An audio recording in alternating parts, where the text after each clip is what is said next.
ിലേക്ക് ഒരിക്കൽ കൂടി എല്ലാ സുഹൃത്തുക്കൾക്കും സ്വാഗതം.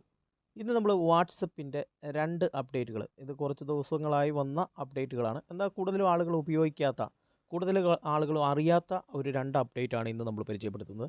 ഈ ഒരു വീഡിയോ ഇൻഫർമേഷൻ നിങ്ങൾക്ക് പ്രയോജനപ്രദമായെങ്കിൽ ഈ ഒരു അറിവ് നിങ്ങളുടെ സുഹൃത്തുക്കൾക്കും കൂടെ ഷെയർ ചെയ്ത് കൊടുക്കുക. വീഡിയോ ഇഷ്ടപ്പെട്ടാൽ തീർച്ചയായിട്ടും വീഡിയോയ്ക്ക് ലൈക്ക് തരിക. നിങ്ങളുടെ അഭിപ്രായം വീഡിയോയ്ക്ക് താഴെ കമൻറ്റായിട്ട് രേഖപ്പെടുത്തുക. ഇതുപോലുള്ള അറിവുകൾ ഡെയിലി ലഭിക്കുവാനായിട്ട് നമ്മുടെ ചാനൽ സബ്സ്ക്രൈബ് ചെയ്യുക. അപ്പോൾ നമുക്ക് വീഡിയോയിലോട്ട് പോകാം.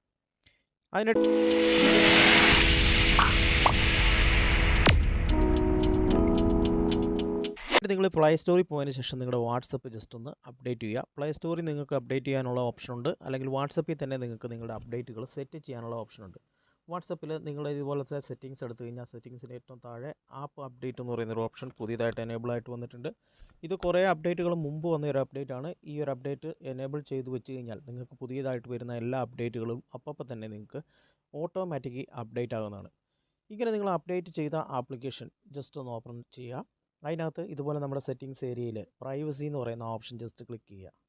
പ്രൈവസിക്കകത്ത് ജസ്റ്റ് താഴോട്ട് സ്ക്രോൾ ചെയ്ത് പോയി കഴിഞ്ഞാൽ നിങ്ങൾക്ക് ഇവിടെ കോൺടാക്റ്റ് എന്ന് പറയുന്നൊരു ഓപ്ഷൻ കാണാം. ഇത് നിങ്ങൾ ഓട്ടോമാറ്റിക്കലി നിങ്ങളുടെ ഈ ഒരു കോൺടാക്റ്റ് എന്ന് പറയുന്ന ഓപ്ഷൻ എപ്പോഴും ഡിസേബിൾ ആയിരിക്കും. ഇത് നിങ്ങളൊന്ന് ജസ്റ്റ് എനേബിൾ ചെയ്ത് വെക്കുക. ഇത് എനേബിൾ ചെയ്ത് വെച്ചാലുള്ള ഒരു ഗുണം, നിങ്ങൾക്ക് ഈ ഒരു വാട്സപ്പിൽ നിങ്ങളുമായി ചാറ്റ് ചെയ്തിരിക്കുന്ന മുഴുവൻ ആളുകളുടെയും കോൺടാക്റ്റ് നിങ്ങൾക്ക് ഇതുവഴിയായിട്ട് സേവ് ചെയ്യാനായിട്ട് പറ്റും.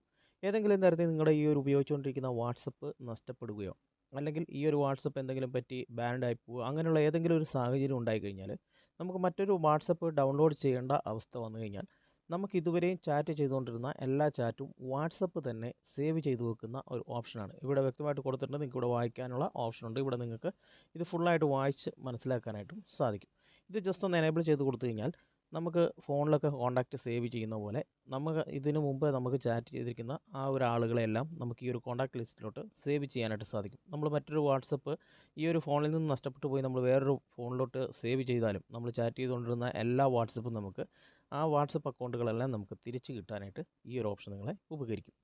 അടുത്തത് രണ്ടാമതായിട്ട് നമ്മൾ നോക്കുന്നത് ഈ ഒരു സെറ്റിങ്സിൽ തന്നെയാണ്. സെറ്റിങ്സിനകത്ത് നിങ്ങൾക്ക് ഇവിടെ നോട്ടിഫിക്കേഷൻ എന്ന് പറയുന്നൊരു ഏരിയ കാണാം. നോട്ടിഫിക്കേഷനിൽ ഏറ്റവും താഴോട്ട് സ്ക്രോൾ ചെയ്ത് പോയി കഴിഞ്ഞാൽ നമുക്ക് ക്ലിയർ കൗണ്ട് എന്ന് പറയുന്ന ഒരു ഓപ്ഷൻ ഇവിടെ കാണാം. ഇത് ജസ്റ്റ് ഡിസേബിൾ ആയിട്ടായിരിക്കും കിടക്കുന്നത്. ഇത് നിങ്ങളൊന്ന് എനേബിൾ ചെയ്ത് കൊടുക്കുക. എനേബിൾ ചെയ്ത് കൊടുത്താലുള്ള ഗുണമെന്ന് പറഞ്ഞു കഴിഞ്ഞാൽ നമുക്കിതുപോലെ വാട്സപ്പ് ഓപ്പൺ ചെയ്യുന്ന സമയത്ത് വാട്സപ്പിൻ്റെ കൗണ്ട് കാണിക്കാറുണ്ട്. കുറേ വാട്സപ്പിൽ 1, 2, 3, 4, 5 മെസ്സേജുകൾ വരുന്നത്. ചിലപ്പോൾ 10, 100, 200 മെസ്സേജുകളൊക്കെ ഇങ്ങനെ ഈ ഫേസ്ബുക്കിൻ്റെ ഒക്കെ വന്ന് കിടക്കുന്ന പോലെ അല്ലെങ്കിൽ ഇൻസ്റ്റായുടെ ഒക്കെ വന്ന് കിടക്കുന്ന രീതി നിങ്ങളുടെ വാട്സപ്പിൽ വരാറുണ്ട്. ഈ ഒരു ഓപ്ഷൻ എനേബിൾ ചെയ്ത് കൊടുത്തു കഴിഞ്ഞാൽ നമ്മളിത് ഓപ്പൺ ചെയ്താലും ചിലപ്പോൾ ആ നോട്ടിഫിക്കേഷനെല്ലാം അവിടെ നിൽക്കും, അവിടെ തന്നെ സ്റ്റേ ആയിട്ട് നിൽക്കാറുണ്ട്.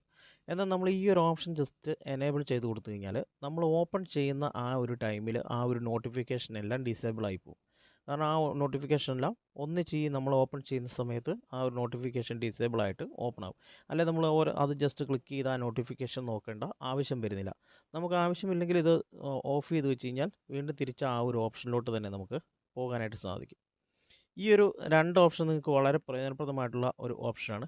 പിന്നെ സ്റ്റോറേജിനകത്ത് നിങ്ങൾ കുറേ അധികം ആളുകൾ സ്റ്റോറേജ് നഷ്ടപ്പെടുന്നു എന്ന് പറയുന്നുണ്ട്. സ്റ്റോറേജ് നിങ്ങൾ നഷ്ടപ്പെടുന്നതിൻ്റെ മെയിനായിട്ടുള്ള കാര്യം നിങ്ങളുടെ മീഡിയ ക്വാളിറ്റി HD നിങ്ങളിവിടെ സ്റ്റാൻഡേർഡ് ക്വാളിറ്റിയിലോട്ട് ജസ്റ്റ് ഒന്ന് ചേഞ്ച് ചെയ്യുക. ഈ HD ക്വാളിറ്റിയിൽ നമ്മൾ ഡൗൺലോഡ് ചെയ്യുമ്പം ഒരുപാട് നമുക്ക് മെമ്മറി വേസ്റ്റ് ആകാനായിട്ട് ചാൻസ് ഉണ്ട്.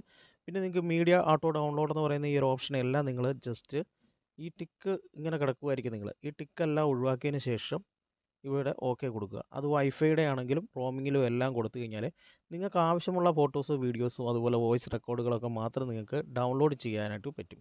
സുഹൃത്തുക്കളെ, ഈ ഒരു വീഡിയോ ഇൻഫർമേഷൻ നിങ്ങൾക്ക് പ്രയോജനപ്രദമായെങ്കിൽ ഈ അറിവ് നിങ്ങളുടെ സുഹൃത്തുക്കളോട് ഷെയർ ചെയ്ത് കൊടുക്കുക. വീഡിയോ ഇഷ്ടപ്പെട്ടാൽ തീർച്ചയായിട്ടും വീഡിയോയ്ക്ക് ലൈക്ക് തരിക. നിങ്ങളുടെ അഭിപ്രായം വീഡിയോയ്ക്ക് താഴെ കമൻറ്റായിട്ട്